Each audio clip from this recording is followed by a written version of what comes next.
On this episode, selling your house in January is a good idea, plus a little ADHD lesson when we go from Rathacon to cocaine like that. This real estate stuff is not easy, so send me your questions and I will answer them. This is the Ask Jason Show. Hello everybody, my name is Jason Piercey, and this is episode 104 of the Ask Jason Show. Merry Christmas. This is Ask Jason. These are my nipples.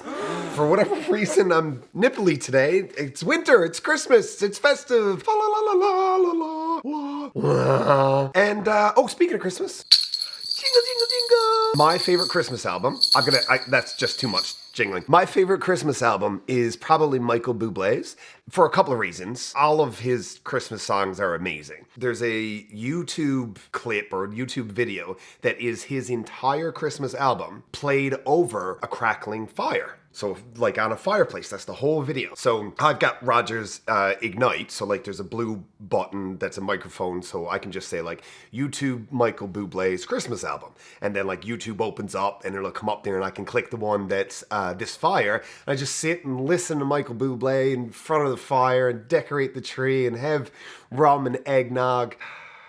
This wasn't meant to be a Christmas episode. Anyway, that's very, very Christmassy. Fa la la la la. Michael Bublé, the boobs. Where did this come from? Where was I going with that? Oh, jingle. See, this is how ADHD works. Christmas, bells. Michael Bublé does a version of Jingle Bells. And he says at the beginning, he says to his like background singers or whatever on the album, he says, "Hello, ladies." And they say, "Hello, Mr. Bublé." And he says, "Are you ready to sing a little Jingle Bells?" And it's the way he says bells that reminded me of that. And then I thought of Michael Bublé. Then I thought about the fire log thing. And then I thought about the tree and the rum and eggnog. And then it was all Christmas. Like, this isn't Christmas. We're talking about real estate. What real estate thing are we talking about? Oh, it's selling houses after Christmas in January. And then I saw these again. I'm like, oh yeah, the bells. That's where it started. So that's why I take Ritalin. Here, you want to take this back, Joe?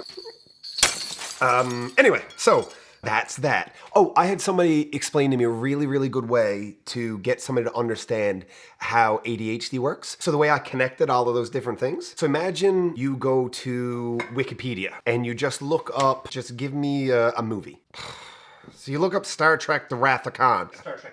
Star Trek II, The Wrath of Khan. That's a particularly crappy one, isn't it? Or is that the good one? That's the good one, okay. So you go to that page on Wikipedia. You know, Wikipedia has these blue links every time there's somebody's name or like a product or like a place or where it's based. So maybe it'll say there the Enterprise. And so you'll click on Enterprise and it'll go to the Enterprise Wikipedia page. And then you'll probably see Captain Picard will be there, who was played by the one and only Mr. Patrick Stewart. So then you click on Patrick Stewart and that'll take you to his page. And then you'll see that he's good friends with McClellan. What's his name? Ian McClellan. So then you'll click on Ian McClellan. What are you trying to say? Sir Patrick Stewart. Sir Patrick Stewart. So then you click on Ian McClellan. And then that'll take you to X-Men. Then you'll click on X-Men. Then you click on Marvel. And then you'll go to Captain America. Then you go to Tony Stark, who is Robert Downey Jr. Then you'll click on Robert Downey Jr. And then you'll see he went to jail for cocaine. Then you'll click on cocaine. And then you'll be watching Narcos on Netflix. And then you're on Netflix link. That is how my brain works. In an instant, we went from, where did we even start? Wrath of Khan to cocaine. Just a couple of clicks away. That's what happens inside my brain. But anyway, that's how ADHD works. The point about this show, it is essentially Christmas right now if you are watching it, and unless you're watching it like in the future. No, I don't mean like in a weird kind of you're in the future. I mean, if I'm posting it, if you're watching it and it's freshly posted, it's Christmas time. But maybe somebody sent it to you like just today and it's not Christmas time because it's February, which is a really weird word. It's the only word that you have like a hard R right after a consonant that ends a syllable, like every time. Feb-ru-ary. It is a terribly spelled word. In fact, languages evolve. A lot of people don't know this. So the concept of a standard written English that got locked in a long time ago, like the Queen's English, and the reason why you can't end a sentence with a preposition. Like you can't end a sentence with to. You know what I mean? Unless you're in Newfoundland and you stay where you're at till it comes where you to. Or stay where you to till it comes where you're at. Actually, they both make sense. But neither of them make sense at the exact same time. So anyway, standard written English doesn't evolve. But spoken English does evolve. For instance, the word grass as an English word evolved to become grass because it came out of areas in English where the dialects came from like really thick Irish, Gaelic, Scottish, and they all sort of blended together because it wasn't grass, it was garse. G-A-R-S, it was garse. That's how it was said, but that was really difficult to say. So it just evolved into grass. And similarly, in Canada and the United States and a lot of the Western world, when we speak of somebody's bum, we say ass. But if you listen to somebody over in Ireland and parts of England and even Scotland, they don't say ass, they say arse. And that's the exact same thing. We changed it. That's the same as garse and grass. We adapted it because it was easier to say. Languages evolve. So your arse is garse, your ass is grass. So that is a thing. How did I get to languages evolving? Point of this episode is people often don't list houses at Christmas time. Sometimes they'll take them down. They just want time with their family. They don't want the viewings. And plus COVID and like everything is tough about selling your house over Christmas. Here is when you do it. This year, Monday after New Year's is the 4th? 4th. So back to business, January the 4th. That is the day that you get your house up. That's the day that everything goes up for sale. So as soon as New Year's is over, declutter, get everything down, get your photography, any video, whatever it is, get that set up and list your house in that first week after New Year's. That Monday, Tuesday, Wednesday, that's the time. And here's how we know. I've said this before, but I'll continue to say it again. I'm like basically 11 years-ish.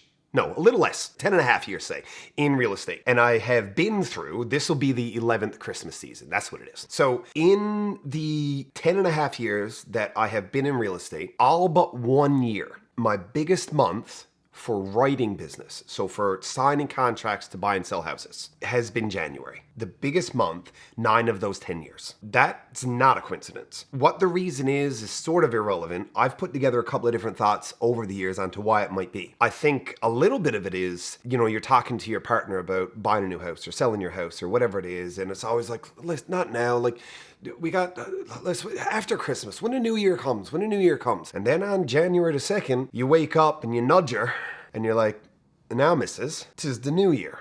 You said when the new year comes. Or she says to you, New year now, Harold. That's what my mom would say. Agnes, I know. New year, Harold. Agnes, I didn't sleep well. You snores like a bear. And Agnes would be like, Harold, I know. Like, we've been married for 1 billion years. And this is not news to me. Let's get back to talking about the house. Agnes, I got a headache already and we're not even out of bed yet. Harold.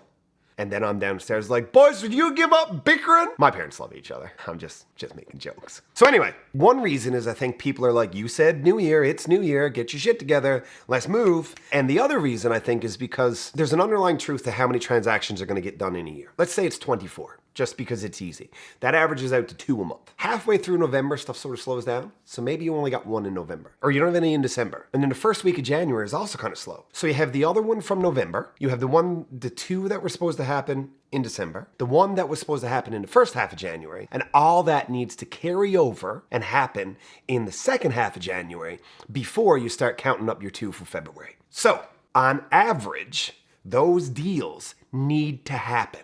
So it's a hangover effect. It's built up, pent up demand, and it all spills in starting that second week of January. So plan to get your house up then. Ladies and gentlemen, that is all that I have to say for today. Thank you for watching episode 104 of the Ask Jason Show. This one was a doozy. I don't know if half of this even makes the edit. But Director Joe enjoyed it, and I hope you do too. Merry Christmas, Happy New Year. We'll see you in the future. The Ask Jason Show exists so that you can get good real estate related information from a resource that you can trust. Now, speaking of resources you can trust, here's a couple I would trust to work with my mom. Because good enough for mom, I mean, good enough for you.